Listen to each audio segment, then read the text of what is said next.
खैर, आज के इस नए विश्लेषण में हम कुछ ऐसे केस फाइल्स खंगालने वाले हैं जो सच में किसी के भी रोंगटे खड़े कर सकते हैं। हम बात कर रहे हैं इंसान के सबसे सुरक्षित माने जाने वाले ठिकानों की, यानी होटल के कमरों की। हमारे पास जो सोर्सेज है ना, वो कोई आम भूतिया कहानियां नहीं है। ये हमें साफ साफ दिखाती हैं कि कैसे एक बिल्कुल नॉर्मल सी ट्रिप पल भर में एक भयानक डरावने सपने में बदल सकती है। अब जरा इस बारे में सोचिए, जब हम किसी अनजान शहर में पहुंचते हैं, होटल के कमरे में जाते हैं और अंदर से कुंडी लगा लेते हैं, तो क्या अंदर हम सच में अकेले होते हैं? ये एक ऐसा सवाल है ना जो अच्छे भले इंसान के मन में खौफ पैदा कर दे।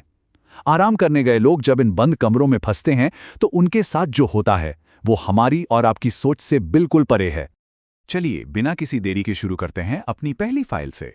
केस फाइल 1, लास वेगास का मशहूर सर्कस होटल।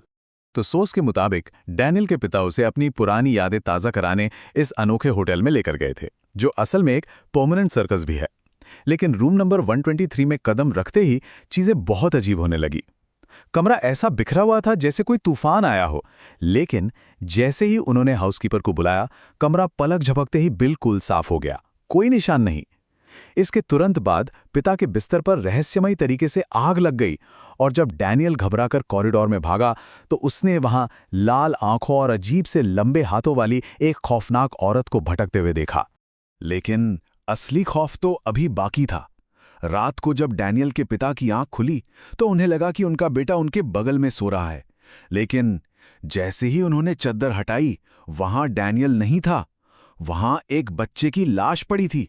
शरीर एकदम नीला पड़ चुका था, नसें बाहर झांक रही थीं और सिर पर एक गोली का निशान था।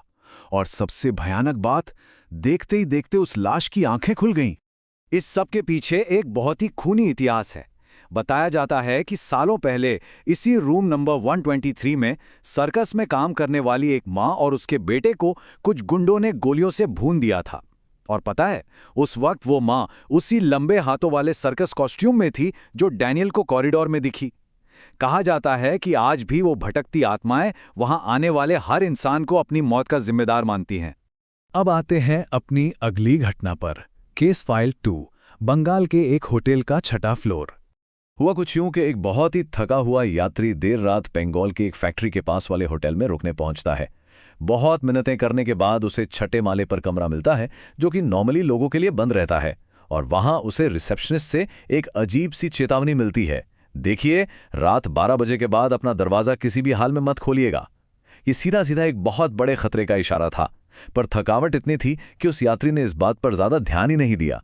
फिर रात के करीब 1:30 बजे दरवाजे पर दस्तक होती है। नींद में उस आदमी ने दरवाजा खोल दिया।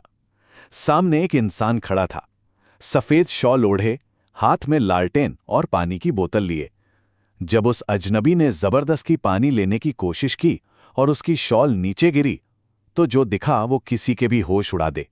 उस चेहरे पर आंखें नहीं थी, खोपड़ी ऊपर से पूरी खुली हुई थी और चेहरा बुरी तरह से जला हुआ था। अगली सुबह जब उसने स्टाफ से कंप्लेंट की तो उन्होंने असलियत बताई। सालों पहले उसी 6ठे माले पर रात 12 बजे के बाद एक आदमी ने खुद को आग लगाकर जान दे दी थी। इसे पैरानॉर्मल दुनिया में रेजिडुअल सुसाइड हॉन्टिंग कहते हैं। मतलब एक ऐसी आत्मा जो अपनी उस दर्दनाक अंत के लूप में फंस कर रह गई है, और जो भी वहां रुकता है उसे वो अक्सर बालकनी से नीचे धकेलकर मार डालती है। आगे बढ़ते हैं केस नंबर 3 की तरफ। हाईवे ट्रैप, एक बेहद खस्ता हाल पुराना होटल। एक मल्टीनेशनल कंपनी का मार्केटिंग हेड है रॉन। तेज बारिश और खराब मौसम की वजह से वो इस अजीब से होटल के कमरे नंबर 303 में रुकने का फैसला करता है। लेकिन जैसे ही वो थका हारा लिफ्ट में घुसता है, चीजें हाथ से निकल जाती हैं। सबसे पहले तीसरे फ्लोर के बटन की लाइट अपने आप बंद हो जाती है और 5वें फ्लोर की लाइट जलने लगती है। कोई बटन काम नहीं कर रहा था।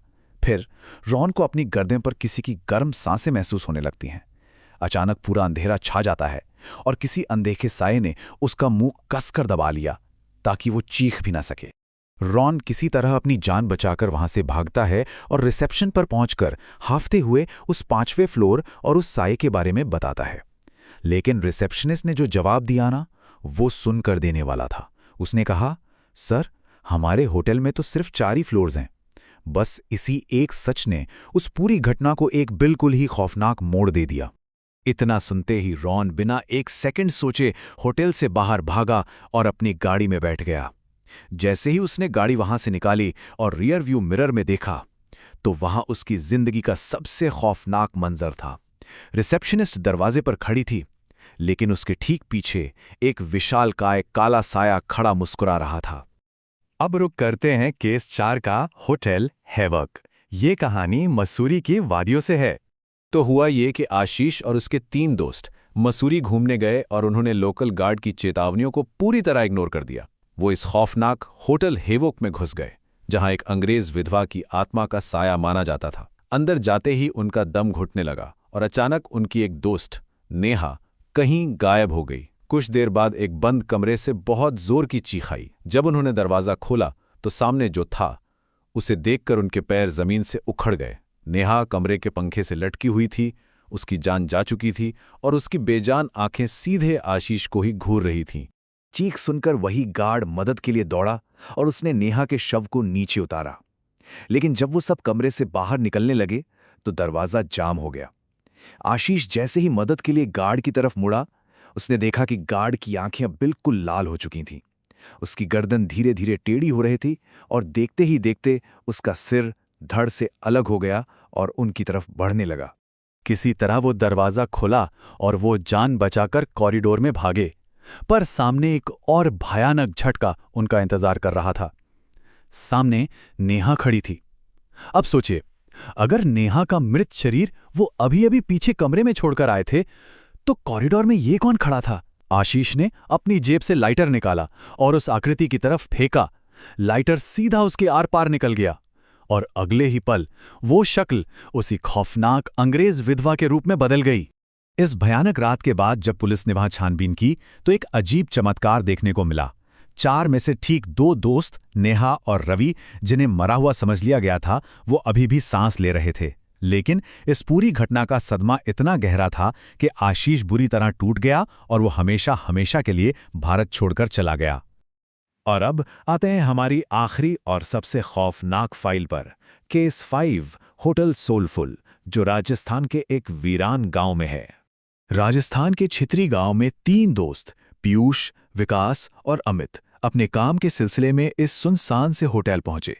यहां साफ सफाई के नाम पर सिर्फ धूल उड़ रही थी और यहां मौजूद अदृश्य शक्तियों ने इन तीनों को अलग अलग तरीके से अपना शिकार बनाया।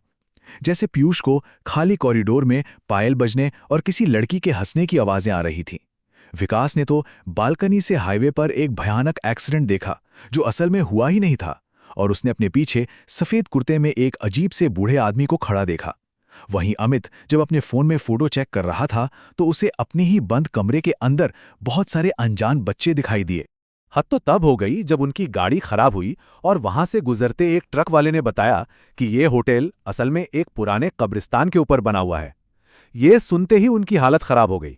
वो भागकर नीचे गए और वहां बैठे उस बूढ़े चौकीदार को सब कुछ बताया, पर वो चौकीदार जोर से और बड़ी भयानक तरीके से हंसा और बोला, अरे जब तुम लोग होटल आए थे ना, तो 4 आत्माएं तो तुम्हारी गाड़ी की छत पर ही बैठी हुई थी। लेकिन ये बुरा सपना यहीं खत्म नहीं होने वाला था।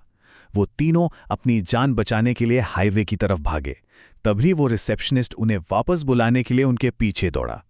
अचानक एक तेज हवा का झोंका आया और रिसेप्शनिस्ट के गले से मफलर उड़ गया। उन तीनों ने साफ देखा, रिसेप्शनिस्ट के गले पर फांसी के फंदे का एक बहुत गहरा निशान था। इस आखिरी मोड़ ने सब कुछ साफ कर दिया था।